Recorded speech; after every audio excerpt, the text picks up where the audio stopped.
Join us as we explore this amazing old mine. Above ground, below ground, we get it all.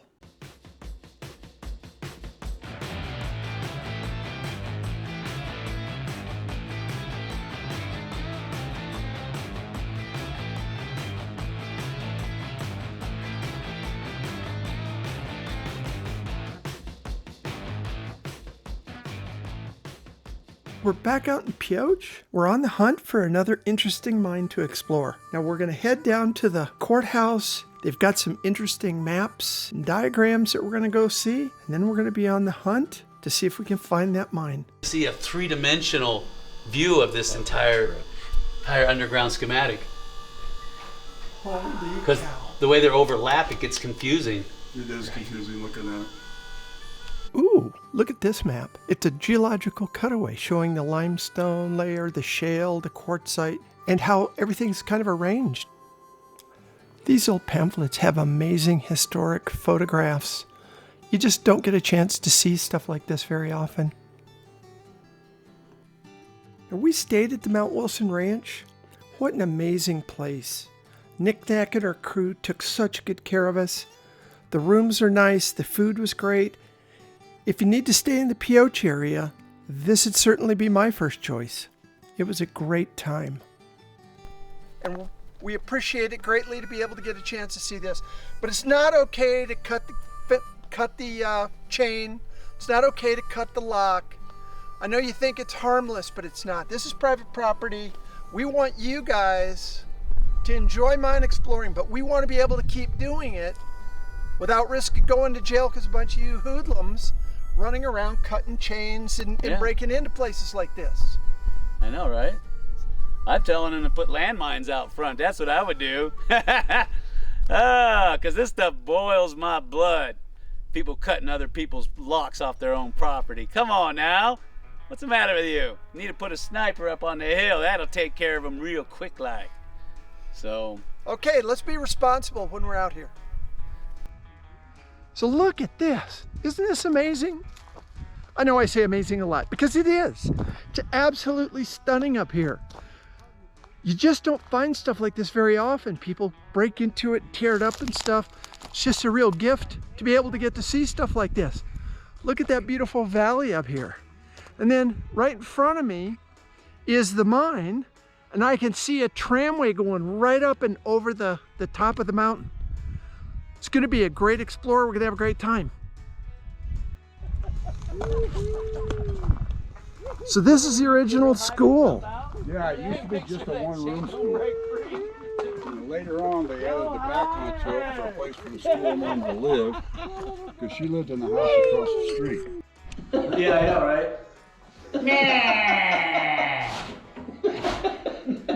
Oh, school.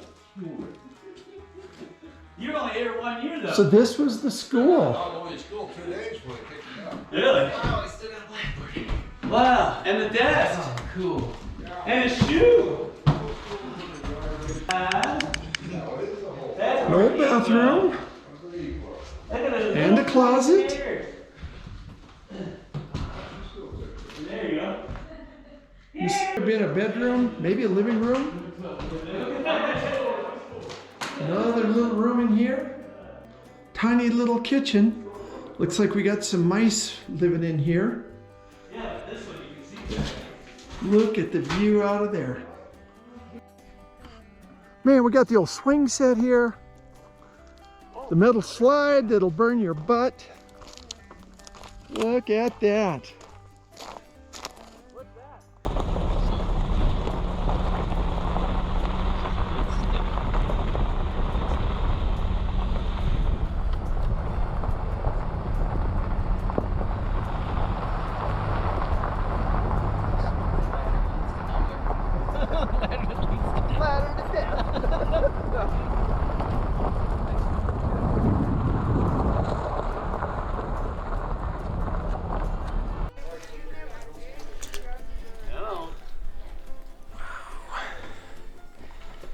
You need a hand? No, I'm good. Okay. So if we look right up here, you can start to see the tramway that went right over the top. So that goes right over the top of the mountain and onto the other side, so they would have been taking ore from this side of the mountain to the other side of the mountain down into Pioche, and then they would have been able to process it up there. How cool is that? So this is how they hauled gear and equipment up and down to this operational level. So they had a winch right here. There would have been a sheave wheel right up there. And they would have brought it right up to this level. They would have taken a car and transferred right to here, push it around, and right to the mine. Yep, that's a skip car. And you can tell by the wheels, it's a self-unloading skip car. Which, typical of these miners, was built by taking a 55-gallon drum, welding on some tabs, and you've got yourself a shaft sinking bucket.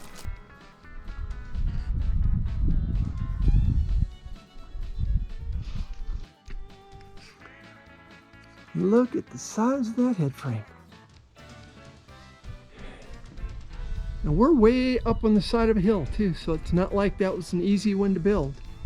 And just over to the right a little bit, that's where we got the tramway going up and over. And I'm looking at this piece of concrete right here with all these holes, and I will just bet that the mechanics tested their drills right there to make sure that they were working. Otherwise, there's no need for all those holes there. And it's right next to the maintenance shop. Ore looks like. There you go. That's high-grade silver ore right there. A little bit more, a few more pieces of it. Deep, deep into the mine. So we got a little bit more copper here. Look how beautiful that is. Not sure where the focus is on this, but look at that.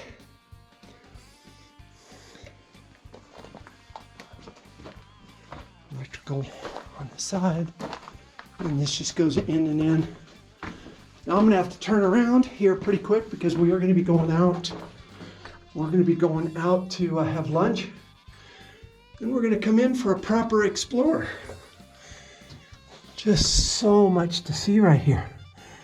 This is red, so it looks like it potentially has iron, quite a bit of iron in it. What looks like might be a band of hematite. Got so much stuff going. Look at that. Okay, all you guys that are geology guys, shout it out. What have we got here? I want to hear what you say we got. That right there is silver, because we've been finding a lot of that. And then the mineralization right back down in here, that looks very nearly like turquoise, just because it's hard, with malachite right next to it. Holy cow! Holy cow!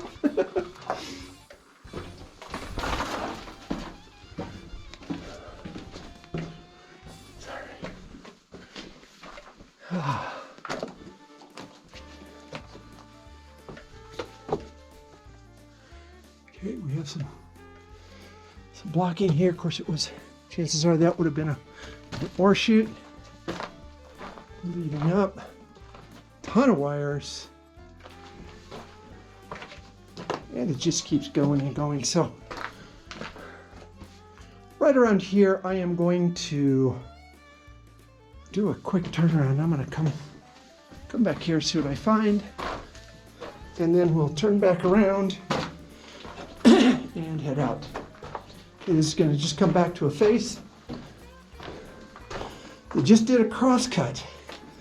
A lot of times they'll do that to see if they can intersect any other ore vein.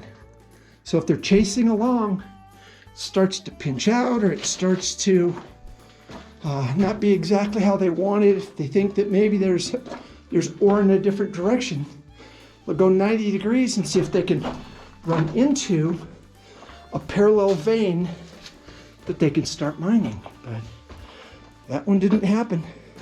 Anyway, for now, I'm gonna head back out, and we'll be back here in just a little bit. Having fun. Now it's gonna be time to eat. Yeah, time to eat. Wow, look at that. Now this is what it's all about. I got home-cooked pulled pork. We're out here with good friends, good family. This is what you're missing.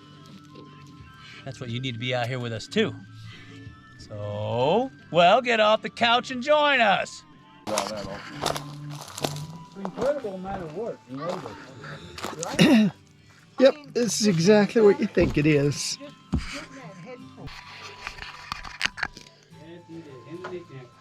Okay, we're inside. Now this is a pretty guarded mine. A lot of the gear still right here. That's a thing I like about closed mines that you get access to. I think we're gonna bump into Christopher down here a little bit. He just took off running. I'm gonna do the same thing because you know I love this stuff.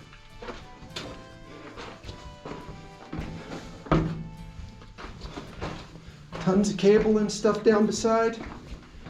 Either air or water, probably air. I think we found someone. Oh yeah, this is good cool stuff. This is, yeah, this is like really nice.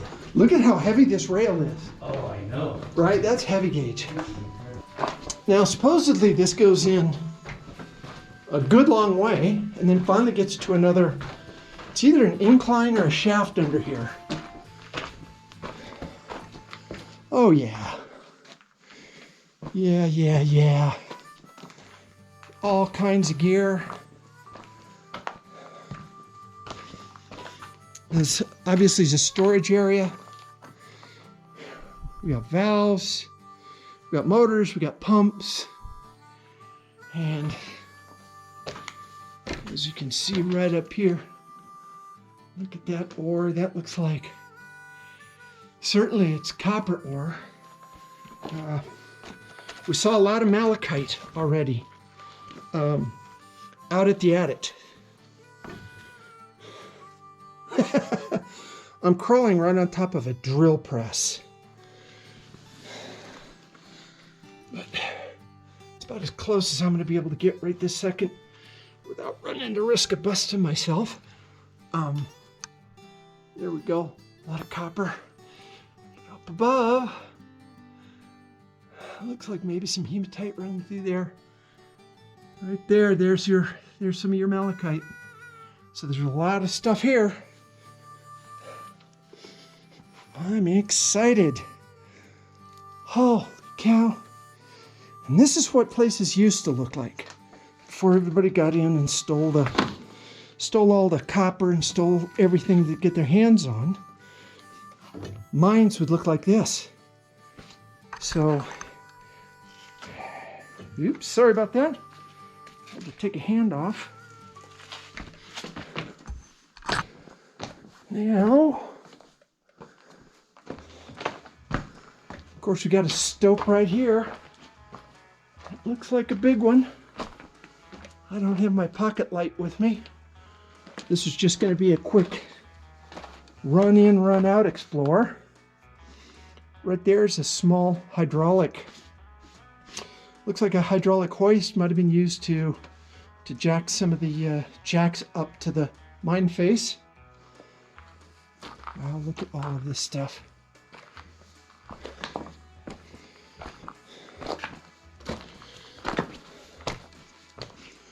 Just more and more and more. More pipe. Rail. A lot of gobbing right here. Well, we had a bit of a collapse right here. But it looks like we'll just go past that, keep going. Now I can only go in a little bit because I got people waiting for me. Now there's a parallel right here that's going under as well. Now they may join together, they may separate. I don't know, sometimes they had passes for ore cars going in and ore cars going out. So they'd have a place that they could pass each other. And it looks like that may have been what this is. because it would have joined right together right here.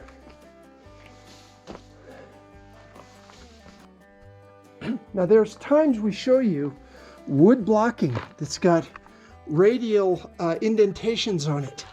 And what it is this is a jack leg. And this right here is the foot, and that's what puts those indentations in. And then they jack this thing from the floor up to the back, and they wind it up with this. That expands it, and once that is firm between the floor and the back, then they can mount the drill right on this leg. How cool is that? Just so much gear here. Oh, there's another jack leg. Yeah, stuff just everywhere. Just everywhere. Thank you, thank you.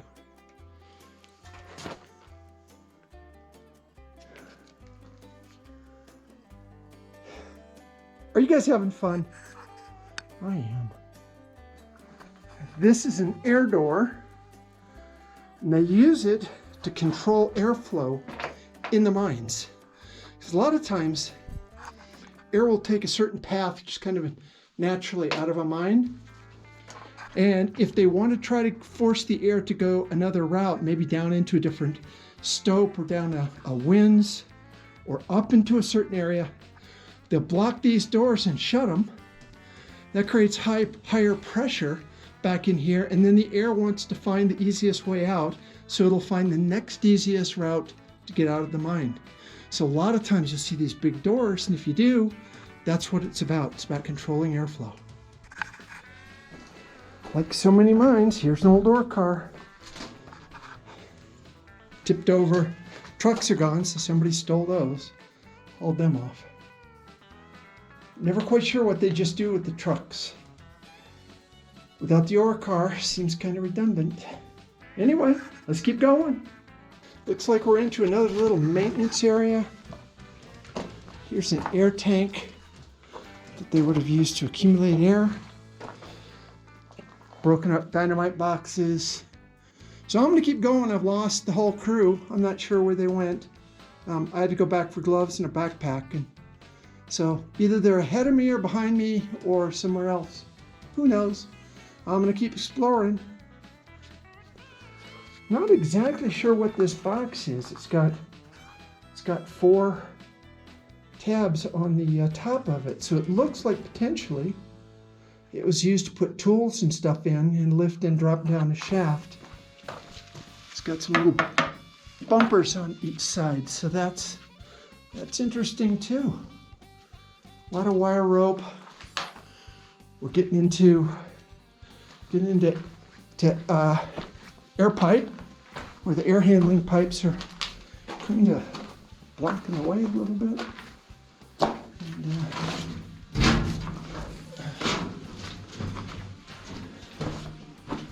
that just started down along here. Looks like it keeps going for a long time. So what I'm going to do is I'm going to keep going along, and I'll turn you guys back on when I come to something interesting. Awful lot of these ore cars sitting around here. But again, none of them have wheels on them, so somebody's come in here and dragged all the trucks off of them. Anyway, the main track continues this way, so that's the direction I'm going to go. Makes it easy. I have no idea where I am, but I do know how to find my way back out. That's the most important thing. So one of the miners left their canteen right here. It's just sitting, kind of rotting away, like they do when they just sit in a wet old mine. Cool. I love to see the little tidbits directly from a miner. Got an air tank right here. Wow, I didn't see And of course, that Christopher. up there. Oh yeah. Wow. Yep. And so this stope right here, coming down at about 30 degrees, and it goes right down to this incline. Now, we've been told that the 500-foot level is where you want to kind of start intersecting. It's kind of one of the main levels. So I think we're probably on the 100-foot level here. And then if this incline goes down, we've got the chance of getting into one of the main levels and then really finding some cool stuff, because the 500 level is, at least what we've been told, a level that the main shaft that we saw, you know, from the surface, it intersects there, and there's a station there. And if you look at the size of this air tank. There's Christopher beside it. Now Christopher's a big old strapping boy. And this thing's a good, what, 8 feet? You're 6. So it's got to be 8, 9 feet tall. About 5, 9. Yeah, and 4 feet in diameter. So It's got to be 7, 8 feet tall. yeah, it's a big one. So anyway, we're going to continue walking around a little bit. Now we're going to meet Jeff and Leela later on, and we may just come back down here and head down this incline. We split into 2 groups just to kind of see what we see, and we don't want to. I don't think we really want to go to a different level without getting the whole crew back together. Just that whole safety thing. But what's this? This is water. We're just about to. We're just about to drown here with all this water. And I'm making fun because I know you guys in England that are watching this video are going to be laughing that we finally found water. I know for you guys this is a dry mine, but for us it's water. See, I don't know if you guys can see this. I'm gonna try here. But right here, that little indentation is actually the mark of the wheel rim as it went down this track. So who knows how long ago that was made. Certainly 40, 50 years ago, I would suspect. Because this mine, I think, late 60s was about the latest I saw. So look at that. So that's the kind of thing where, once again, we're finding the real marks of the miners as they were doing their work.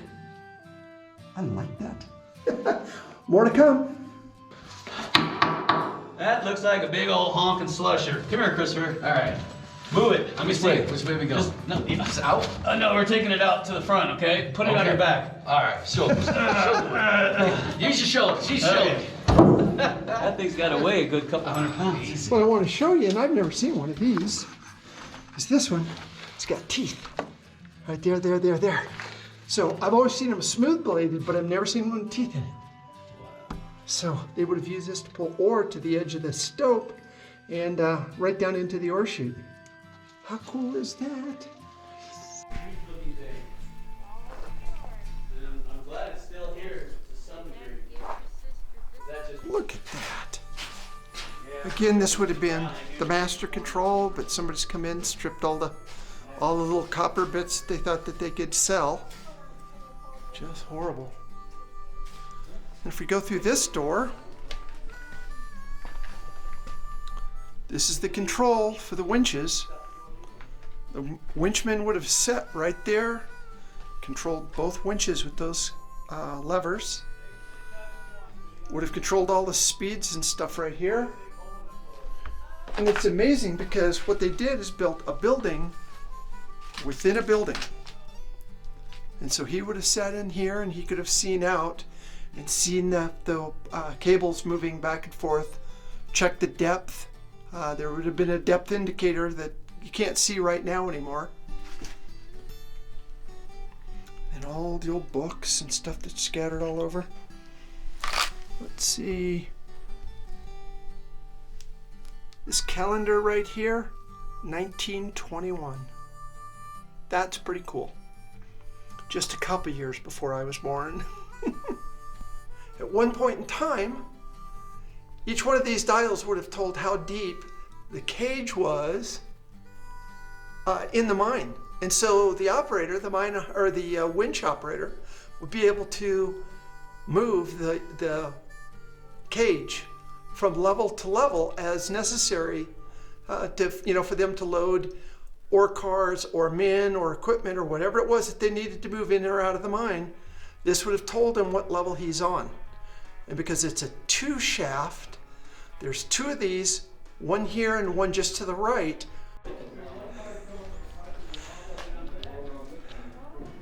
Now this is something I've never seen before. They've got track coming right into the sharpening shed So they could pull a track right in here, load it up with all these drill rods that have been freshly sharpened, and then they just push it right back out to the mine, and then down into the shaft they go. That is super cool. This is a bit grinder. You can actually see if you look down right inside there, that's the actual wheel. Wow. So wow. And that's how they would have, and it's air driven. So they would have sharpened the bits right there, and then back down the mine they went. Okay, here's the open core windings for the compressor. Obviously we've had copper thieves come in here, absolutely destroy this history. Of course they don't care, they want drug money. Look at the size of this compressor. Huge accumulator tank up on the top. Now this fed a big tank on the side where it held the air, and then all that air was piped down to the mine for the jacks and for all the drills and all that kind of stuff. This is an overhead hoist. It's on rails so they could have lifted stuff and moved it around. Again, the thieves broke into and stole all the wire. Just horrible. This is ridiculous. You want to get a shot in there? I wish yes. You wish what? The people can do it. Ha! Well, you just say action. I'm like, I'm talking about idiots. You want me to keep talking about idiots? I will all day long. I thought you were And it's another compressor. There were so many compressors around this mine. They must have been driving a ton of equipment. Hydraulic, and they work in conjunction with the brake system. So, but this is really cool. You can see they have all this stuff in here. And this guy would sit in here and operate these levers, and then you can see the depth.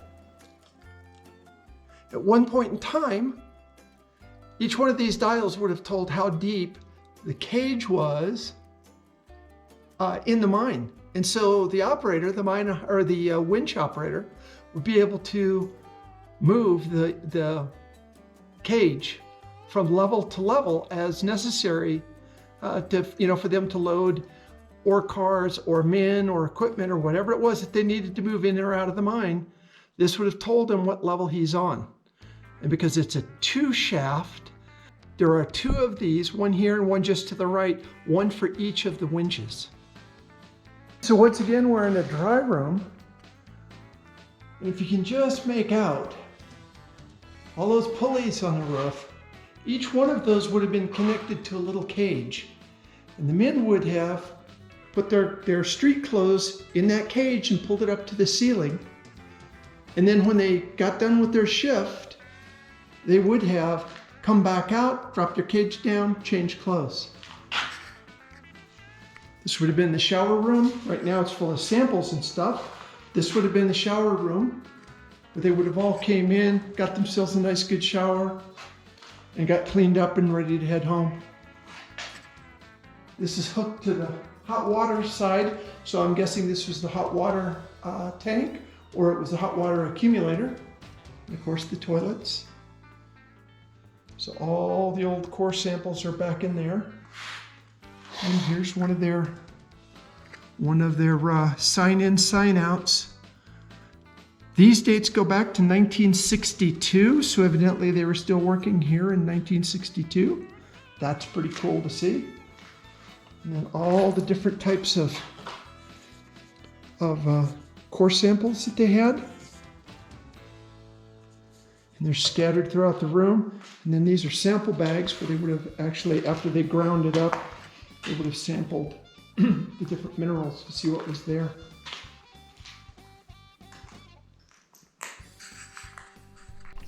So all you old timers know exactly what this is. But for you youngsters, this is what they called a mimeograph machine. And it's what we used before we had photocopy machines. They would put a plate on top of that drum, and then it would spin round and round, sucking paper out of this feeder to the left, and it would make a copy of each one, and they stunk horrible because there was some sort of chemical they put on them. And it would spit the copies out the right side there. And then they would come and give you the test or whatever they were going to give you. And speaking of old things, look at that heater. Look at the heater grade. So old school. Okay, so the ore was dumped up here, went into the bin, and then it was fed out of a chute right here. They pushed it out, and then it came right along in here. Let's see if we can walk down in here. And it came right down into here, and they trammed it right over into their mill. You can see where it just got pushed right along. I fenced it off because you don't want us to kill ourselves walking across this stuff. Look at that. And off it would go right down there and into the mill, and they would do what they needed to do with it. Now right here, just to your left, that's the winch house. You can see all the windows up there so the winch man could see what was going on with the cables and all that kind of stuff. Plus the cables themselves would come out of there. Look at that. All the shops, all the old buildings, maintenance shops, wood shops. It's all still here. Now down in here, they would have been doing all the old assays. A lot of the chemicals, tables have collapsed. This would have been the fume hood where they would have been doing their assays. They would have come in here and done all their assay work to determine what the minerals were that they were pulling out and how much they were getting out of it if they were on the ore. Of course, all of it's kind of run down now, but pretty neat. But there's no sink. And if you look at it closely, it's handmade. Somebody just beat it out of some metal because they couldn't just run down to the local store, because there are none, and buy this stuff, so they built it themselves. Got a room full of old drill rods.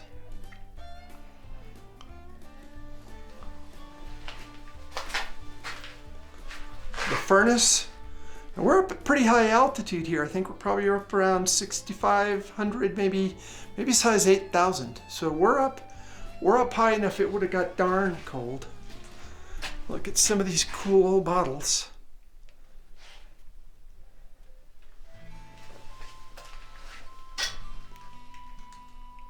But this is where they would have kept all their old nuts and bolts. Everything was inventoried, everything was sorted. So when somebody needed something, they could come in here, pull it out, and get back to work. They didn't want to have to mess around with stuff. Now this would have been a workroom, would have been a workshop. They would have all been fixing things and repairing things. Man, check out that old 𝐬𝐻𝐸. That's pretty cool. Just all the parts as the mine was left. Come down in here, more workshop.